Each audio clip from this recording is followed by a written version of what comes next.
दादांची भेट घेतलेली आहे, काल सुद्धा तुम्ही दादांची भेट घेतलेली होती, काय भेटीची चर्चा आमचे शिंपोरा ते खुंटेफळ नावाचे एक उपसा सिंचन योजना 1400 कोटी रुपयाची माझ्या मतदारसंघामध्ये सुरू आहे आणि त्या योजनेसाठी माननीय मुख्यमंत्री महोदय यांनी सभागृहामध्ये 300 कोटी रुपये देऊ अशा प्रकारची घोषणा सभागृहामध्ये केलेली आहे। त्याची फाईल मूळ झालेली आहे आणि त्याच्यामध्ये लवकरात लवकर आम्हाला ते 300 कोटी रुपये द्यावेत। कुंटेफळ आणि कुंभेफळ या दोन गावाच्या पुनर्वसनाचा प्रश्न आहे। शेतकऱ्यांच्या भूसंपादनाचे पैसे द्यायचेत आणि कॉन्ट्रॅक्टरचे सुद्धा पैसे द्यायचेत, म्हणून अति तातडीनं मला वेळ मिळाली होती दादांची, म्हणून यासाठी आलेलो आहे। पण तुम्ही मागच्या अनेक दिवसांमध्ये आपण बघितलं तर मुख्यमंत्र्यांची उपमुख्यमंत्र्यांची सातत्याने भेट घेत आहात। एका बाजूला वाल्मिकी कराडचं प्रकरण चालू असताना तुमच्या सातत्याने होणाऱ्या भेटी याच्याकडे खरं तर अनेक त्याच्यामुळे चर्चा होती। वाल्मिकी कराड हे अतिशय गंभीर प्रकरण आहे।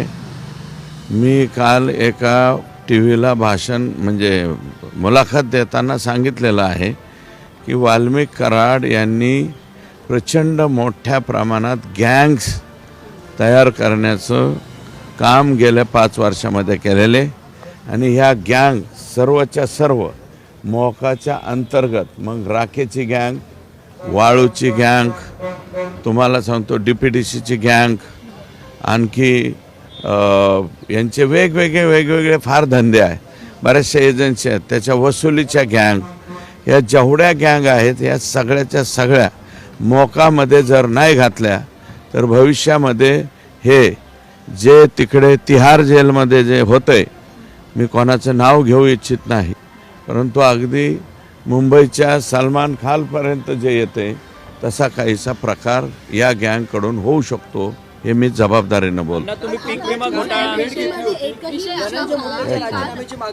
पीक विमा घोटाळा काढला आणि आता काल अजित पवारांची भेट घेत तुम्ही ज्ञानधारा मल्टी इस्टेट असेल, त्यानंतर राजस्थान मल्टी इस्टेट असेल, अशा अनेक ज्या छोट्या बँका आहेत त्यांनी लोकांना बुडवलेलं आहे, त्यांची तुम्ही प्रश्न मांडलेले आहेत। या सगळ्या बँका ज्या बुडाल्या आहेत त्या वाल्मिकी कराड आणि त्यांच्या गँगच्या धमकींच्या मार्फत बुडालेल्या आहेत। बऱ्यापैकी सहभाग आहे वाल्मिकी कराड यांचा, कारण ज्या बँका बुडाल्या आणि बुडाल्याच्या नंतर ज्या वेळेस पोलीस तपास केले, एक खाडे नावाचा पोलीस अधिकारी त्याच्या घरी 1.5 कोटी रुपये सापडले आणि माझी अशीही माहिती आहे की एका मल्टीस्टेट कॉपरेटिव्हला दम देऊन 2 कोटीची का काय गाडी आहे, एक ते गाडीचं नाव डिफेंडर गाडी वाल्मिकी कराड यांनी त्यांच्याकडनं दमबाजी करून घेतली आणि या अशा पैसे देणे घेण्यामुळं जी ॲक्शन या पैसे बुडवणाऱ्यांच्या विरोधात व्हायला पाहिजे होती,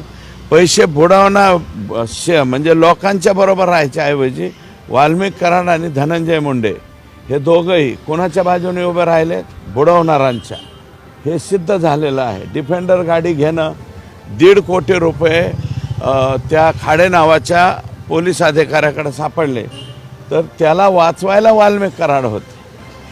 म्हणजे वाल्मिकी कराड हा कोणाचा, चोराचा, दरोडेखोरांचा आणि याचा सगळ्यांचा साथीदार आहे। आणि मी उद्या किंवा परवा जिथे कुठं मोर्चा असेल त्या मोर्चामध्ये 100% ह्यांच्या प्रॉपर्टी ज्या आहेत त्याची आकडेवारी 2 दिवसामध्ये सादर करतो। बापू आंधळेंची हत्या झालेली होती त्यावेळेस बापू आंधळेंची हत्या झालेली होती। बापू आंधळेंच्या हत्येच्या संदर्भात बबन गित्तेच्या विरोधात 307 घेतली, परंतु क्रॉस 307 जी आहे घेतलेले नाही। आता काल मला वाटतं बबन गित्तेच्या भावाच्या मिसेसने काल अर्ज दिलेला आहे। आम्ही SP साहेबांना सांगू की त्याच्यामध्ये 307 उलटी यांच्यावरती सुद्धा घेतली पाहिजे। आणि बबन गित्ते या व्यक्तीचा, तो कोणत्या पक्षाचा आहे काय मला माहीत नाही, पण या व्यक्तीचा त्या खुनाशी काहीही संबंध नाही, फक्त नाव टाकायचं म्हणून त्याचं नाव टाकलंय आणि विधानसभेला कदाचित तो उमेदवार होतो का काय, विधानसभेचा उमेदवार व्हायच्या आधीच त्याचा अशा पद्धतीने काटा काढला गेला। राजीनाम्याची मागणी तुम्ही सातत्याने करत होता. काल अजित पवारांची भेट घेतली होती. आजच्या भेटीमध्ये या विषयावर काय चर्चा केली? मी कुठं राजीनाम्याची मागणी केली? अजून मी नाही राजीनामा. तुम्ही जरा माझ्या रिवाइंड करा. राष्ट्रवादी काँग्रेस पक्षाचे बीड जिल्ह्यातले ज्येष्ठ नेते श्री प्रकाश सोळंके यांनीच त्यांच्या राजीनाम्याची मागणी केली. मी कुठं केली? मी ज्या वेळेस मी आतापर्यंत आका आणि आकाच्या आका म्हणत होतो. आकाबद्दल आता मी स्पष्ट बोलायला लागलो. आका ह्याच्यात सगळ्यात आहे. आका अंदर आएगा, अंदर आने के बाद फिर चौकसी होंगी और चौकसी के बाद जुब्स का भी नाम आएगा, उसका भी आएगा.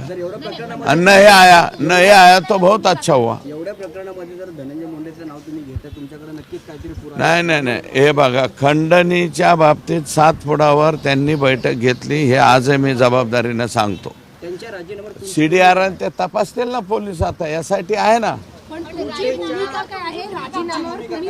मी राजीनामा मागितलेला नाही, अजूनही मागितलेला नाही. तो राजीनामा मागायचा का घ्यायचा का नाही ते कोणाच्या हातात आहे? हे हे बंगला कोणता आहे? चित्रकूट ना, देवगिरी. चित्रकूट तिकडे आहे उजव्या हाताला. तर हे देवगिरी जे आहे ते रामटेक आहे.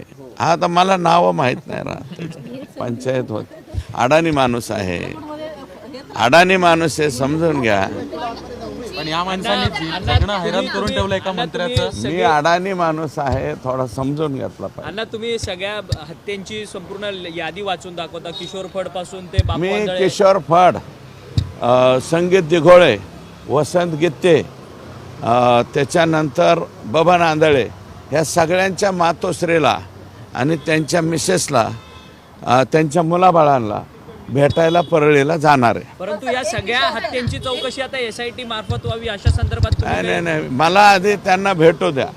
त्या कुटुंबाला भेटायला मला जायचंय. जे मी नावं घेतले त्यातल्या एका मातोश्रीने मला फोन केलाय की कोणी नाही बिचारा, तू तरी बोललास, आमचे लेकरं गेलेत त्याचं, तर किमान आम्हाला भेटायला ये. मी परळीला भेटायला जाणार आहे. आकांच्या आका असं तुम्ही वारंवार म्हणता. आकांच्या भूमिकेविषयी तुमचं काय मत आहे? कारण भूमिका काय? यांना फुल सपोर्टेड भूमिका आहे. आकांच्या आकाची भूमिका फुल सपोर्टेड आहे. आकाला माहीत नव्हतं का काय चाललंय जिल्ह्यामध्ये 5 वर्ष? आत्ता सांगता काय?